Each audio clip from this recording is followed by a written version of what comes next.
Thank you to everyone for being here today.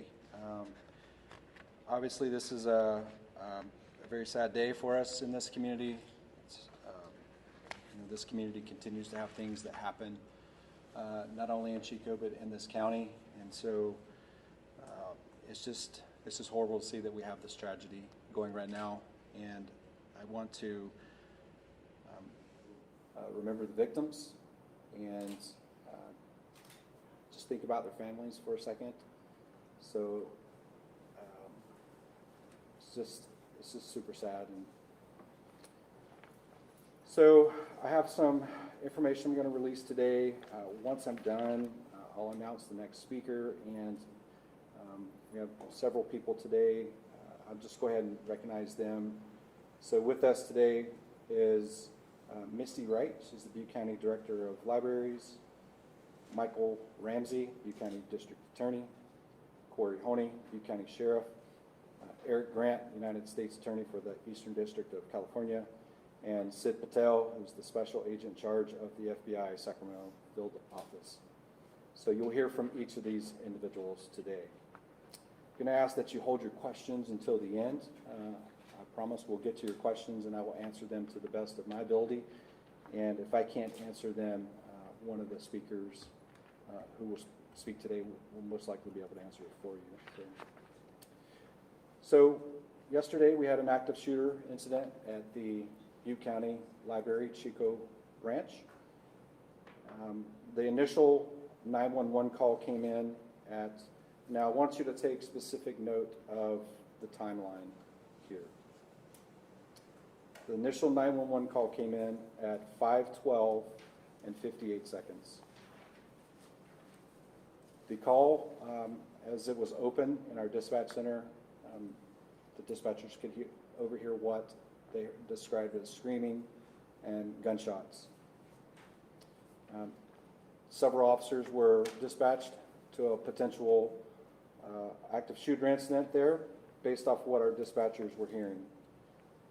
Our first officer went on scene at 5:14 and 44 seconds.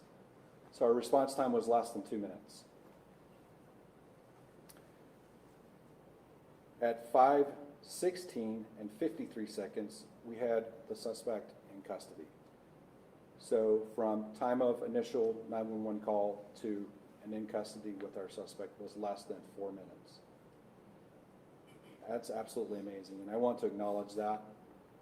I absolutely believe that this is what mitigated further loss of life to members from our community, and I want to recognize every one of those first responders that responded and handled this situation. So we had multiple 911 calls reporting gunshots and screaming heard from within Butte County Library in Chico. The suspect exited the east side of the library where a perimeter had already been established and was taken into custody without incident. There was no use of force by any of our officers in dealing with the suspect.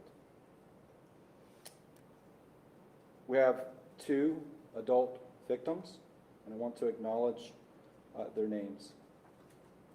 The first is 74-year-old Robert Johnson.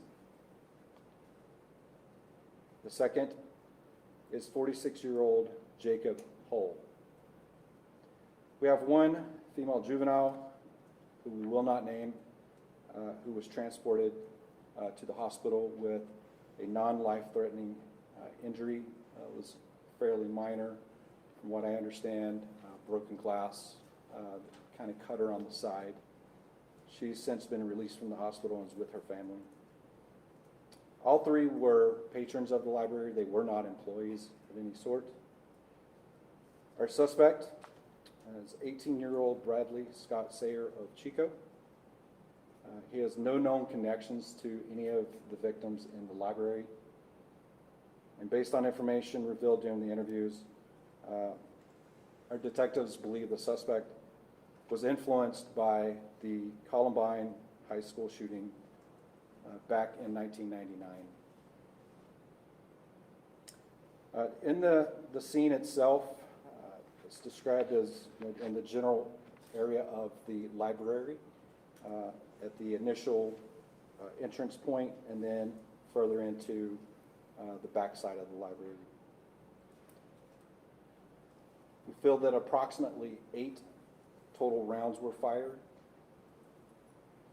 2 additional firearms were located in the suspect's vehicle, which was parked right outside the library.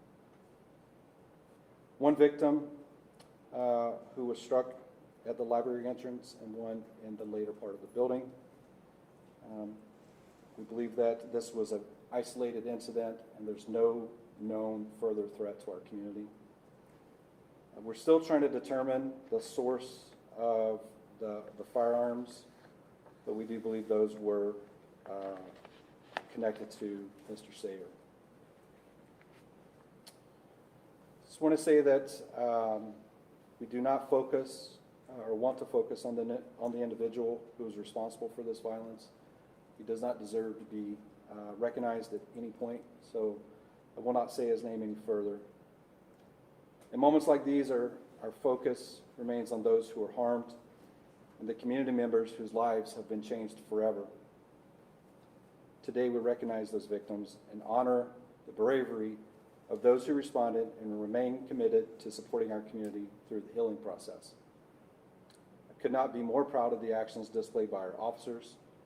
Their rapid response, sound judgment, and unwavering courage brought a dangerous situation under control and prevented further violence.